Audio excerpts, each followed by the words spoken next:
Okay, thanks so much, Justin. Hey, it was quick.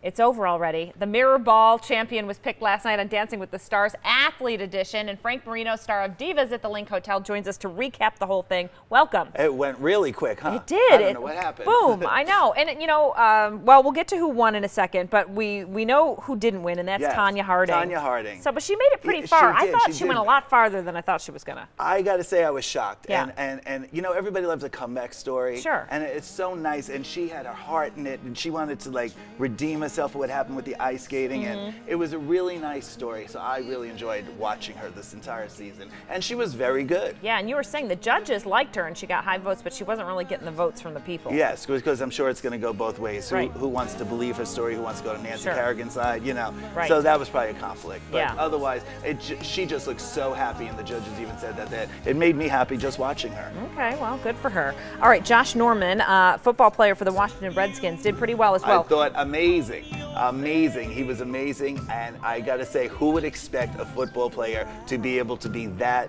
limber, and he was just great. Yeah, he was good. And we don't know now if him and Tanya, we don't know who was in second and who was in third. We just know they didn't win. They didn't win. Okay. But we do know. Yeah.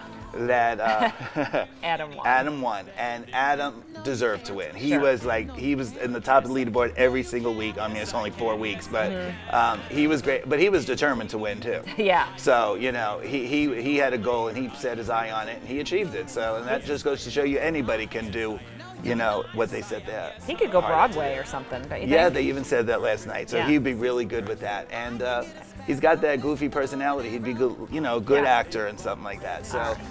Congratulations to him. He was fantastic, and it was nice to see him win. Yeah, he's an amazing skater. Okay, so he won the Mirror Ball. I wanted to talk to you about the royal wedding, because a lot of people stopped and said, is Frank going to talk about the fashion? Yes. So we were talking amongst ourselves over the weekend about Meghan Markle's dress, and we were saying we were a little underwhelmed. That's the word I would use. I was a little underwhelmed.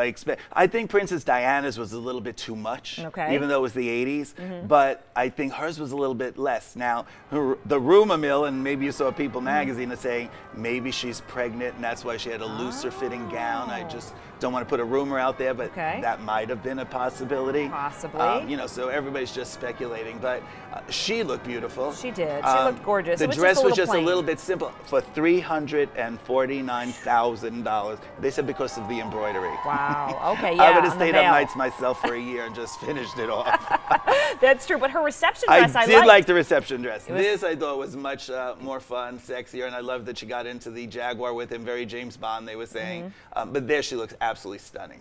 Okay, and then Oprah, she was in Stella McCartney. Yeah, and apparently her full dress didn't show up, and Stella McCartney had to stay up the night before and put it together and give some trimming on it and stuff. So when you're Oprah, that kind of stuff could happen to you. Yeah. But she looked fantastic. And then George Clooney's wife, Emile, I mean, everyone's talking about this gold dress. Yes, she stood out. It's nice when you see the audience really take, you know, the viewership, but she looks stunning. Yeah, she was apparently the most searched dress after the royal wedding. Really? Yeah, she looked great. She just looked very regal. I loved it. All right. Overall, it was a good wedding. But we want to talk about, first of all, a couple things. What's the most important? Because we got about London, 35 we're talking seconds. about everything in London, my reality show. British people watching right now, thank you for making my show number one. We're getting a great British clientele. Great. Secondly, as my book comes out next month, Drags to Riches, that's great. Every night, this is me interacting live with the audience. I let them pick the stars, so we want to make sure that is known. It's a new, fun way to do Divas. And the last thing is, on the 28th, Memorial Day, Vegas Cakes. They made me a cake for the announcement of my book being released. Oh. And 11:30 Memorial Day, Monday night, you'll love what they did for me. Right. I was surprised. I knew nothing about it. First time I did a TV show and didn't even know I was on it. Okay. So you can watch Vegas Action Cakes. News, and then 11:30 we'll That's watch right. your That's cake. perfect. You have a lot of things going on, Frank. A lot going on. You can always see Frank and Divas at the Link, and he'll be back for the fall season of Dancing with the Stars. Yes, and any fashion we could do. That's right. Stay with us. We're back after this.